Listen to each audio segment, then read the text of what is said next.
শহীদ হব, ইসলাম বিরোধী এজেন্ডাগুলোকে আমরা রুখে দেব।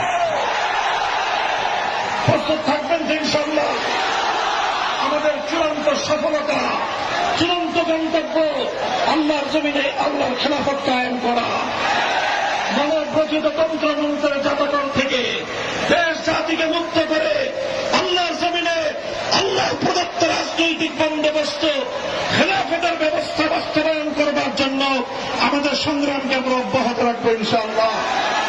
বাংলাদেশ খেলাফত মজলিস, যুব মজলিস, ছাত্র মজলিসের পতাকা তলে সংঘবদ্ধ হয়ে এই সংগ্রামকে সামনের দিকে অগ্রসর করবার জন্য আপনারা প্রস্তুত থাকবেন তো ইনশাআল্লাহ।